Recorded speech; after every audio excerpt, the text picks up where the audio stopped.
جی ہاں، یہ ہیں خالد ممتاز بھائی. جی السلام علیکم. جی کوئی پیغام ہو خالد بھائی تو بتائیے. دوستوں کے نام، پوری دنیا کے دوستوں کے نام.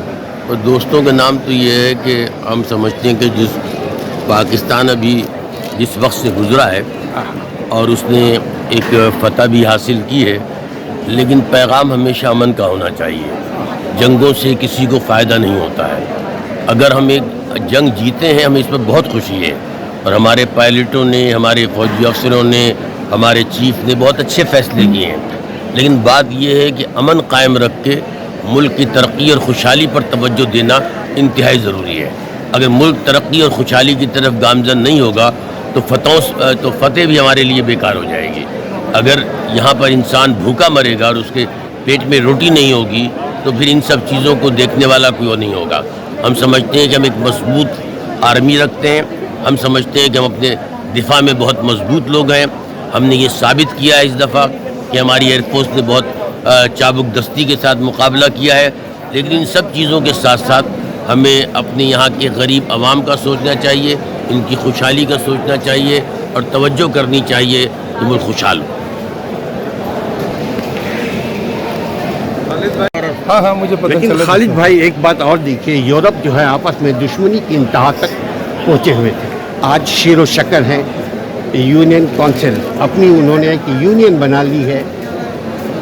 اگر یہ جو لڑائی جھگڑا ہے ہماری فوجی، نفری، ٹینک، توپ، لڑائی جھگڑا، خون خرابہ، اس سے دنیا کو، زمین کو، عوام کو، ملک کو آج کے اس ٹیکنالوجی کے دور میں، آج کے اس دوستی کے دور میں، کیا یہ چیزیں، ان چیزوں کے لیے دوبارہ ری تھنک کرنے کی ضرورت بھی ہے؟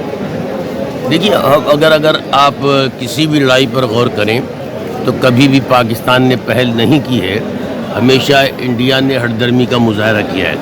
پاکستان تو ہمیشہ کرکٹ جیسے کھیل کے لیے بھی انڈیا سے درخواستیں کرتا رہا ہے کہ لوگ بھیجیں اور یہاں پر کرکٹ کا کھیل پیدا ہو. اس کا مطلب وہ دوستی چاہتا ہے.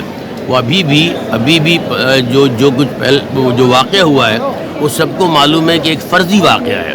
وہ خود واقعہ بنایا گیا ہے. یہ جنگ یعنی یہ مودی نے بہار اور یو پی کا الیکشن جیتنے کے لیے ایسا کیا گیا.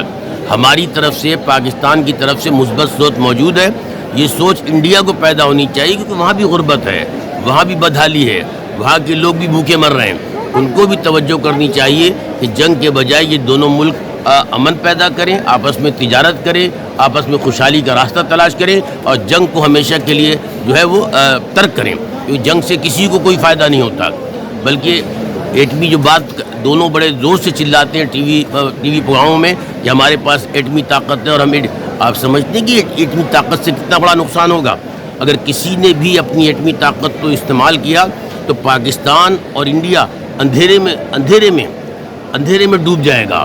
15 کروڑ آدمی ایک وقت میں مر جائیں گے اور جو بچیں گے وہ افسوس کریں گے کہ ہم زندہ کیوں بچے ہوئے. صدیوں کے لیے زمین ان کے لیے یہ زمین بنجر ہو جائے گی. تو انسانیت کو بچانے کے لیے ضروری ہے کہ انڈیا مثبت سوچ کی طرف آئے. ہم مثبت سوچتے ہیں اور انشاءاللہ تعالی مثبت سوچ کر کوشش کریں گے کہ یہ معاملہ ختم ہو.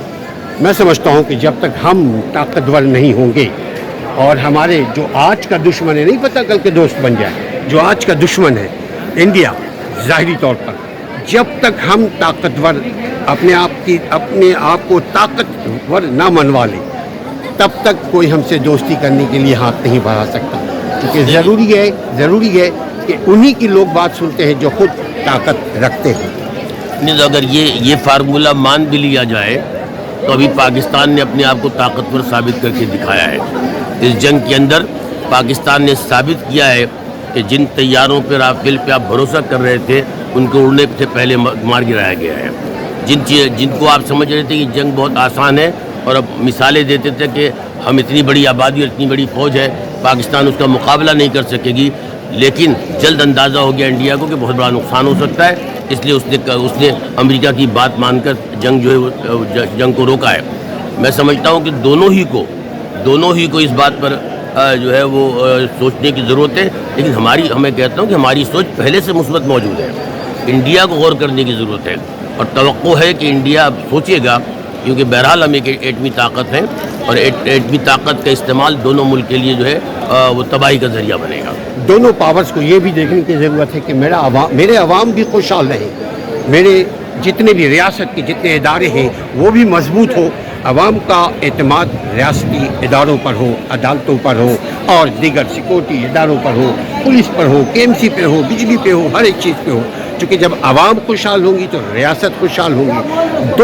دونوں ریاست دونوں سائڈ کو ضروری ہے کہ عوام کی ترقی, عوام کی خوشحالی یہ بھی طاقت کی نشانی ہوتی ہے. دیکھیے اگر ہم یہ بات کریں تو ہمیں اس میں کوئی کہنے میں جو ہے وہ آر نہیں ہونی چاہیے کہ پاکستان کے ادارے اکثریتی ادارے تباہ ہیں. وہاں عوام کسی ایون چاہے وہ پولیس ہو, چاہے FIA ہو, CIA ہو, گورنمنٹ ملازمت ہو, یعنی جو بھی چیزیں ہیں ان میں جو ہے وہ ہم ایسے نظر آتے ہیں کہ جیسے لگتا ہے کہ ہم بے بس لوگ ہیں. جہاں تک عدلیہ کی بات ہے, عدلیہ کچھ حد تک آپ کہہ سکتے ہیں, لیکن سپریم کورٹ کی عدلیہ وہ پولیٹیکلائز ہو چکی ہے. جب سپریم کورٹ کی عدلیہ پولیٹیکلائز ہو گئی ہے, پہلے بھی چاہے ثاقب نثار ہو, چاہے دوسرا دور ہو یا آج کا دور ہو, یہ سب پولیٹیکلائز ہو. جب پولیٹیکلائز ہو کر بات کرتے ہیں تو اس کا مطلب یہ کہ ہم عدلیہ جو ہے وہ اس طرح کام نہیں کر پاتے, انصاف کے تقاضوں کے مطابق کام نہیں کر پاتے. جہاں تک فوج کی بات میں آپ سے عرض کر دوں, بے شک بہت سے الزامات فوج پر لگتے ہیں, لیکن جب مقابلہ انڈیا سے ہو اس وقت آپ کو ملک بچانے کی ضرورت محسوس ہوتی ہے. اس دوران آپ کو فوج کے ساتھ کوئی شکایت نہیں ہونی چاہیے, کیونکہ اگر یہ فوج اگر بارڈر پہ نہیں لڑے گی, اگر وہ نہیں لڑے گی, جب تو ملک نہیں رہے گا تو پھر بات کیا کریں گے آپ. تو اس لیے اس کی سپورٹ کرنا فوج کی وہ انتہائی ضرورت ہے.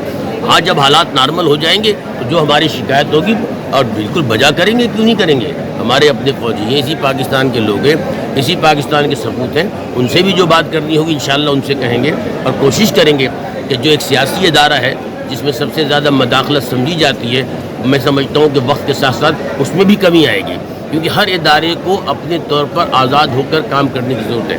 جب تک ادارے خود مختار اور آزاد نہیں ہوں گے کام درست نہیں ہو سکتا. خالد ممتاز زندہ باد, جمہوریت زندہ باد, عوام زندہ باد, پاکستان زندہ باد.